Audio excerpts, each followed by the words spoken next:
Tell me when you're ready. Ready. Ready. All right. Hey, Dana. Hello, how are you? This is Dana Dahlquist. Yes. Yes. And you are? And I'm Jakub Budaj. And we're here in Ireland during the Coach Camp Europe. Yes.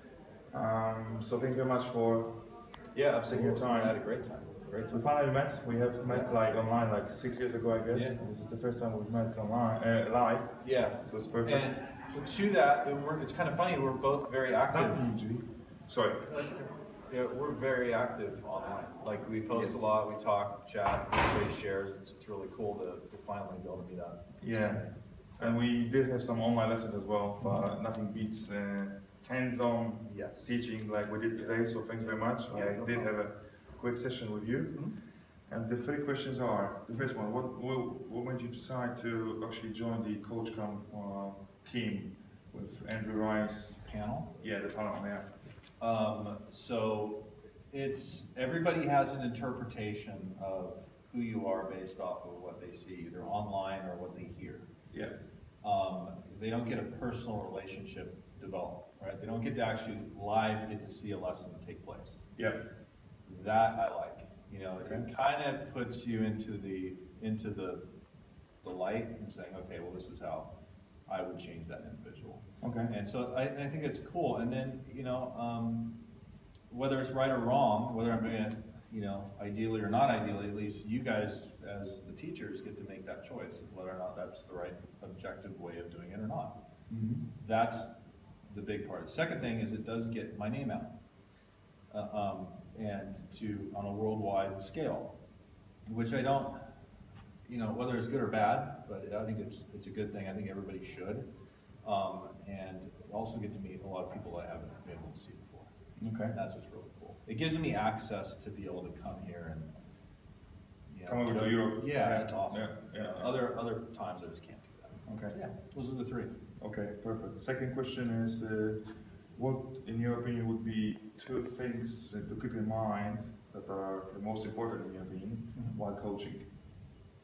You mean swing-wise, or You mean- just in general? You mean Dana-wise?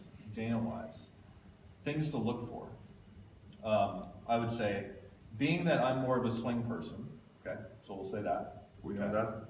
So I have preferences. They're not laws. They're not, you know, I'm not a scientist or anything, but I'm just going to say that you should have a stable club face alignment, and you should be able to control the path, preferably in a rightward direction, slightly.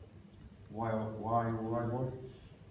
Because the average person is hitting down and across cuts, especially here in Ireland. We found that out because everybody that came in for a lesson was down and across. So we got them to get closer to a 0 to slightly right. My guy push draw high.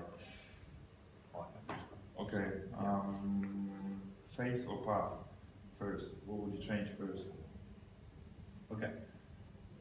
Everything is a matchup. Yeah. Everything's a matchup.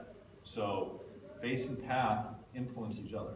So you can't, the problem is with that question, okay? So there's another question that came on about direction of the shaft at the top. It doesn't matter it does matter if something's not matching up to it, but something is matching up to that. So if the shaft has, let's say, crossed the line, and the lead wrist is in extension, and the arms are deep, and then the transition is lowering, squatting, opening, arm falls, you know, stretches back, sweeps back, goes back.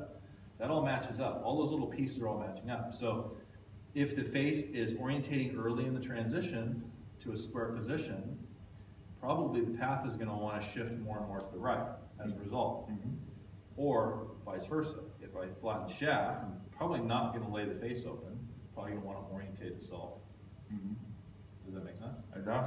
Okay, that's just my opinion. Again, Okay. I'm just throwing opinions out there. Oh, and the last one. And the last one. Who's gonna win the Ryder Cup? Oh, And okay. you have to be honest. Can I run? Okay. No, but to be really honest with that, I don't watch a lot of TV. I'm being really honest. I think, oh, man, that's a really good one. I haven't even really looked who's playing.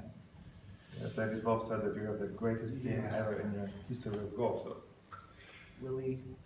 really not. Yeah, I don't know. That's a tough one. So Europe always has the advantage, and I'll say why. The Europeans have an advantage, and I'm probably going to make some enemies by saying this. But the American players tend to travel separately, do things separately.